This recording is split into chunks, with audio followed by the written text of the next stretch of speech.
Présidé par le chef de l'État, le président de la République Alassane Ouattara, le Conseil des ministres, ce mercredi 9 novembre 2022, a adopté un projet de loi portant statut du corps diplomatique.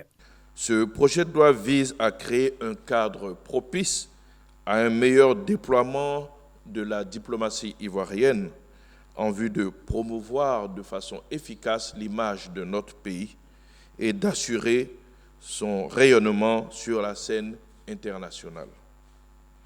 Ainsi, ce dispositif actualise l'outil diplomatique national et redéfinit, entre autres, le profil de carrière ainsi que les droits et avantages des membres du corps diplomatique.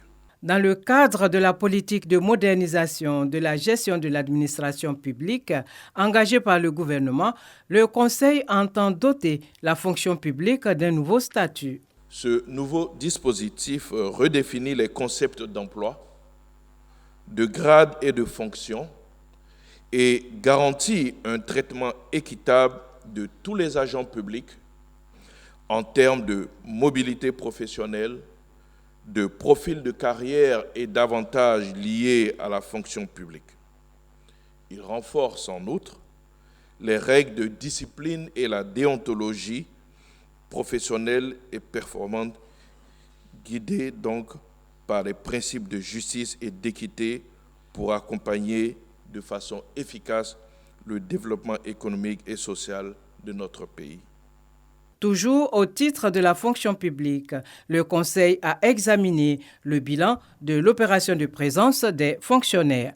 L'opération s'est déroulée sur la période du 2 décembre 2019 au 17 avril 2020 à travers le système intégré de gestion des fonctionnaires et agents de l'État, le SICFAE.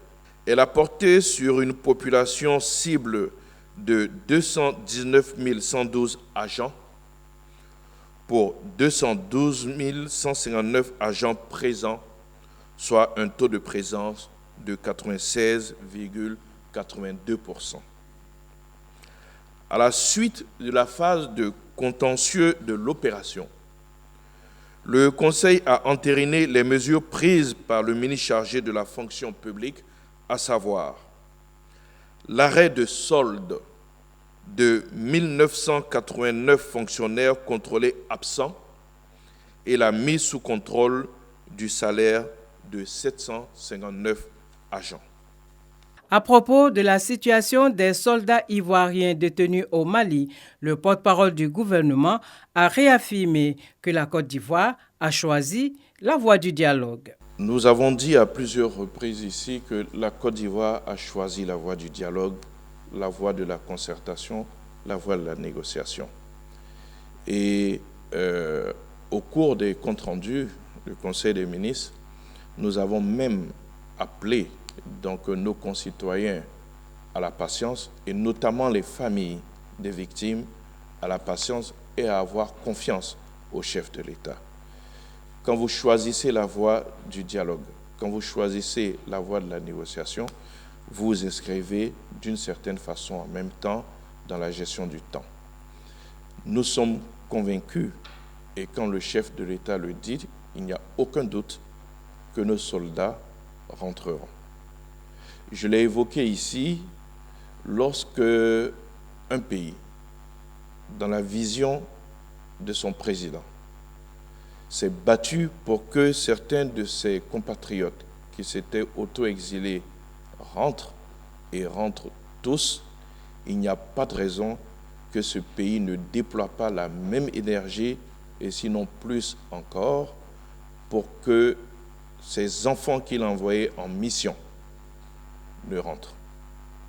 Donc la Côte d'Ivoire utilisera tous les moyens de la concertation, de la discussion, parce que c'est la voie qu'elle a choisie, qui sont à sa disposition pour que nos soldats rentrent. C'est long, c'est difficile, mais les familles sont en contact avec le ministère d'État, le ministère de la Défense, qui leur donne régulièrement donc des informations sur le moral de nos soldats qui sont détenus au Mali.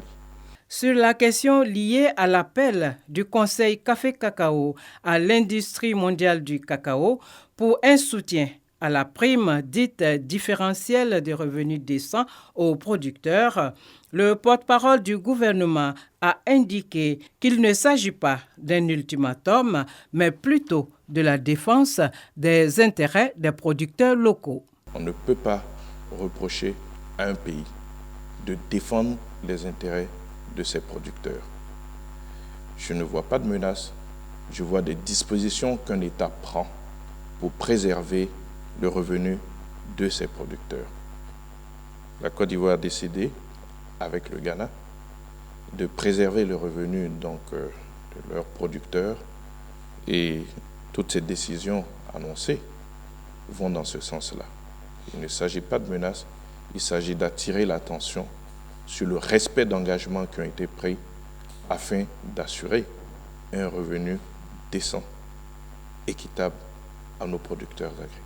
Le Conseil a par ailleurs autorisé l'organisation de la 5e édition du Salon du Livre pour enfants et adolescents du 15 au 17 décembre 2022 à Abidjan. Le prochain Conseil des ministres est prévu pour le mercredi 30 novembre 2022.